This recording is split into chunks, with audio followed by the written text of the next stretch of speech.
Good morning, everyone. Welcome to Coffee with a Pastor, episode 15. It is Friday, April 3rd. I hope your kids and those in your life played some good April Fool's jokes on you this week. They didn't limit it only to April 1st. I'm going to give a few seconds here for people to get signed on. I hope you're having a good week and you're finding some solid footing for your life right now. So much is changing, a lot to do. My heart right now goes out to teachers who are trying to navigate all this. It's tough as a parent trying to work from home and help the kiddos get done with school what they need to get done. I imagine teachers didn't get a spring break at all. They hit the ground running trying to get us ready for this distance learning. And then if you're a teacher and you have kids at home, I cannot imagine how difficult that would be. Hey, Aurelia. Hey, Zach. Hey, everybody signing on. Let me see if it'll show me. No. Good morning. Hey, Tori. Glad you're here. Let me, as I have been doing, and I'm going to run out at some point, but let me show you the coffee mug I have this morning. It's a good one. They're getting better as time goes on. Right here. Garfield and Odie, he says, use your friends wisely. I'm trying not to dump this on my laptop. And Odie's pulling him. Came from McDonald's. You can see here, there's a year on there. 1978. Pretty sweet mug, huh? Probably full of lead. Probably shouldn't be drinking out of it. Let's see who all's jumped on. Where are my migas? I know, really. I need to be having migas. They will come after this. In fact, I was telling some friends on a text thread a little bit ago that I'm about to make a stimulus package, and it's going to be wrapped in a tortilla and filled with scrambled eggs. And I propose that Torchy's Tacos here in the area, their taco of the month should be called Stimulus Package. And here's what I said should be in it. Eggs, brisket, goat cheese, and queso, fried strips of pepper, pico, and no pork. So anyways, maybe Torchies will hear that and they will create that taco of the month. Real quick, on the Odie and Garfield theme, I wanted to show you this guy as well. This is a real Odie dog. This is kind of the only thing I have from my childhood. My parents got this for me when I was 11 months old, and by some act of God, I still have him. I actually, at one point, gave it to a high school girlfriend, and somehow I got him back, and he's still with me after almost 4 decades. There's Odie dog.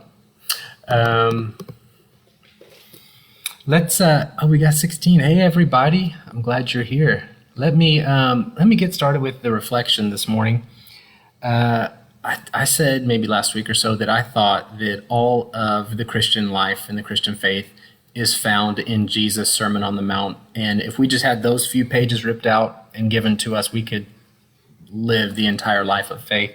I want to narrow it down even more today, just like Jesus did, where somebody asks him, summarize the whole law, or what's the most important part of our faith? And Jesus says, love God with all you have, and then love your neighbor as yourself. And every time I'm writing a sermon, I have this smart aleck friend named Eric who will just razz me about how long it takes. And usually sermons can take 10 to 20 hours to write. And he'll say, how hard is it to get up in front of everybody and say, love each other? Don't be jerks. You're dismissed. Let's beat the Presbyterians to lunch. Let's go. I'm like, well, you're right. It does, boil down to that simple idea, but we need to elaborate and help people make some sense of what that means today in 2020. Hey, Brent, what's up? You signed on, man. Haven't talked to you in a long time. Hey, Brittany. All right, so let me read you. I've been encouraging you to read poetry during this time. of social distancing or physical distancing and quarantine. So I'm going to read out of one of my favorite books here, The Poetry of Robert Frost. This book has seen some life. And I want to read this one called Mending Wall. Yes, I'm a nerd. I use tabs in some of my favorite books. But let me read this for you. He writes, "Something there is that doesn't love a wall, that sends the frozen groundswell under it, and spills the upper boulders in the sun, and makes gaps in it that even two can pass abreast. The work of hunters is another thing. I have come after them and made repair where they have left not one stone on a stone, because they would have the rabbit out of hiding to please their yelping dogs. The gaps that I mean, no one has seen them made or heard them made. But at spring mending time we find them there. I let my neighbor know beyond the hill, and on a day we meet to walk the line and set the wall between us once again. We keep the wall between us as we go, to each the boulders that have fallen to each. And some of the boulders are loaves, and some are so nearly balls that we have to use a magic spell to keep them in balance on the wall. Stay where you are until our backs are turned, we tell the boulders. We wear our fingers rough with handling them. Oh, it's just another kind of outdoor game, one on a side. It comes to little more. There where it is, we do not need the wall. He is all pine, and I am an apple orchard. My apple trees will never get across and eat the cones under his pines. I tell him that, but he says, good fences make good neighbors. Spring is the mischief in me, and I wonder if I could put a notion into his head. Why do good walls make good neighbors? Isn't it where there are cows? But here there are no cows. So before I built a wall, I would ask to know what it was that I was walling in or walling out, and to whom I was likely to give offense. Something there is that doesn't love a wall, that wants it to fall down. I could say it's elves to him, but it's not elves exactly, and I'd rather he said it for himself. I see him there, bringing a stone firmly grasped by the top in each hand, like an old stone savage armed. He moves in darkness, it seems to me, not darkness only of woods or the shade of trees. No, he will not go behind his father's saying, and he likes the saying so well, he says it again. Good fences make good neighbors. I almost want to say we hear the voice of God in the reading of these sacred words. Thanks be to God.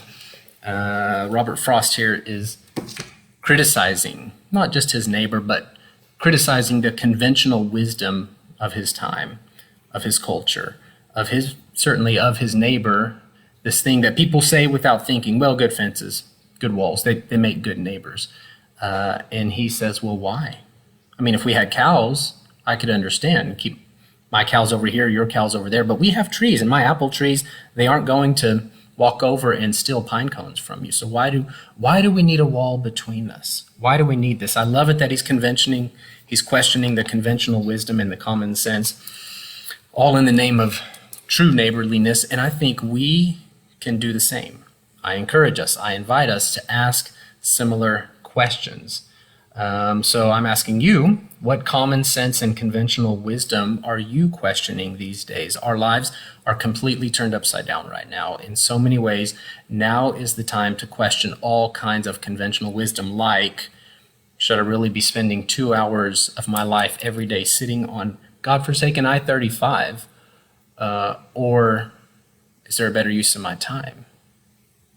How connected to my kids have I been for these past X number of years?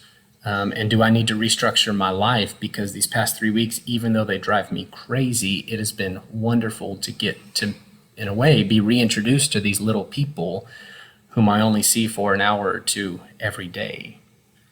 One question that comes to mind as I think about the economy is, if we can create $6 trillion in a combined stimulus package over everything that the government's doing right now, why can't we find more money for food stamps, or what's SNAP benefits and WIC benefits, right? I'm not advocating for socialism here. I'm advocating for decency. I'm advocating for us to ask the question, why do we need this wall? You know, do good walls make good neighbors, or do they just create division and enemies? I think these are all good questions that we need to be asking, and Robert Frost gives us some permission to do that in his playful way. I encourage you to read more poetry, more Robert Frost. He has some fantastic poems that make us question all of the life around us and why it is loving your neighbor as yourself. That's where we started. That's where we'll end here. And it begins with questioning all the conventional wisdom around us. A few quick announcements. No coffee with the pastor tomorrow because it's Saturday. We'll be back Sunday morning at 10 a.m. for a service. Rayleigh, Fran, and I will each do our parts. We have a Zoom social hour we're setting up for next week, so look for the email for that and sign up for that. And use your name when you sign up so we know who you are. We have a happy hour HIT workout. I believe tonight, if I'm wrong, Rayleigh, Fran, please correct me. I believe 4 p.m. today. And then Coffee with the Pastor comes back on Monday. Let me look at the quick comments and see if there was anything I needed to add. Hey, everybody that jumped on. Okay. I love you all. Have a fantastic Friday. And hopefully see you at the workout tonight or on Sunday morning. Bye-bye.